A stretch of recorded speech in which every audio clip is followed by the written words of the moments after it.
Ladies and gentlemen, welcome to the Suzuki Fronx. Cut. Bro, that's the Toyota Taisor. What do you say? Oh, yeah. Hey guys, welcome to the Toyota Taisor. Today we're going to be checking it out with the help of your Instagram suggestions.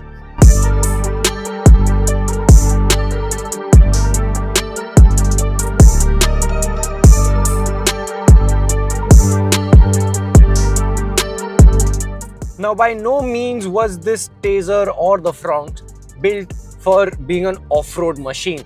However, its suspension is pretty nice. So even when you hit rough roads, it does a pretty good job of ironing out the imperfections of the road.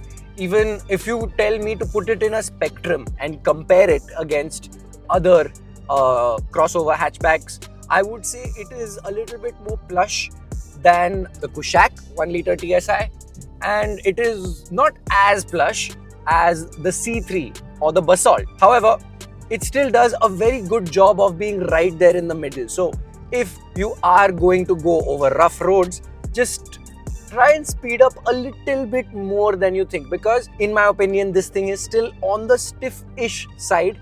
So if you actually go a little bit faster, you will actually waft over the speed bump instead of really feeling it. So that's what I have been doing with my couple of days in the Taisor, and it's been really working. So pick up the pace, go over bad roads, and it just gets a little bit nicer. How convenient.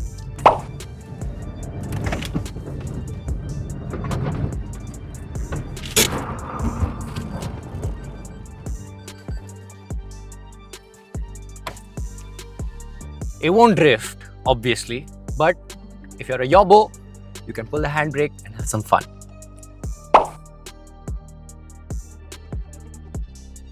The number that you're looking at in front in the MID screen is the real world mileage.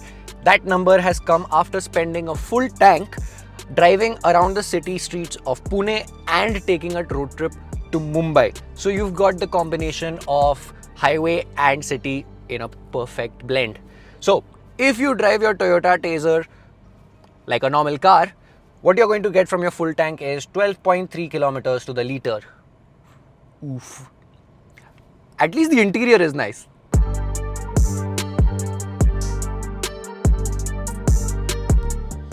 In terms of equipment, it packs in a heads-up display, auto LED headlamps, cruise control, a 9-inch touchscreen with wireless Apple CarPlay and Android Auto, wireless charging, rear AC vents, and much more. It also packs in a useful 360-degree camera. However, its resolution and display quality leaves quite a lot to be desired. What's nice though is that ESP, Hill Start Assist, and ABS with EBD are standard across the range.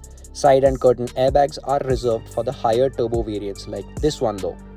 Oh wait, what's the next suggestion?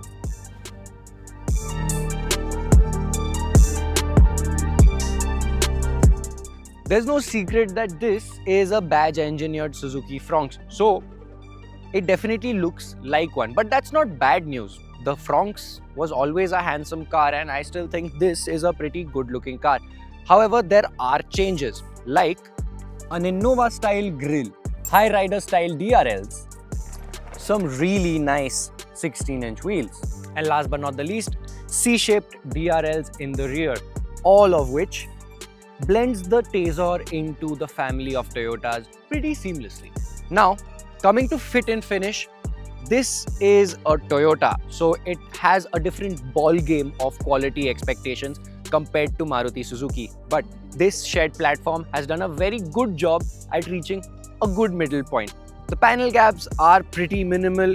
The quality of all the materials used throughout the car is really nice, and if you even try, it is borderline impossible to find a Suzuki logo on the Toyota Taisor. And that is good news, because if you're buying this, you don't want to be reminded what it came from. So yeah, definitely good design and really good fit and finish. What's it like to drive though?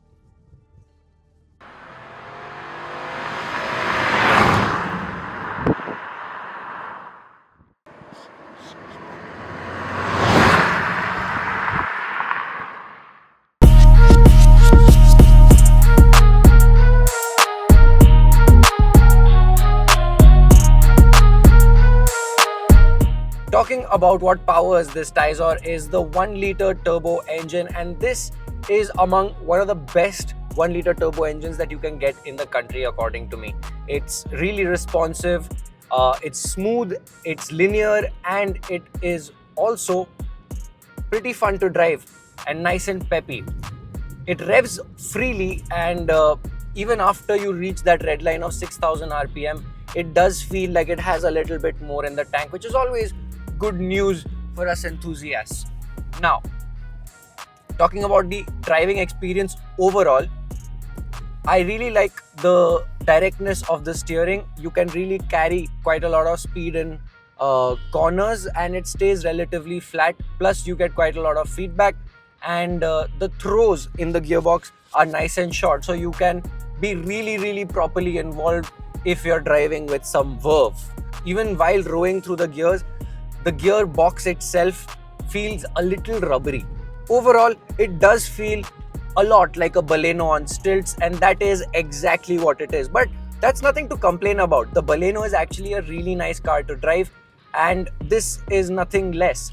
Now you have a mild hybrid system that works in conjunction with the engine, and it's not really noticeable when it is being deployed or not being deployed. You'll have to actually take reference of the MID screen in front of you to be able to know what is going on, and if you pay thorough attention, then yes, maybe you will feel it or you'll hear it happen.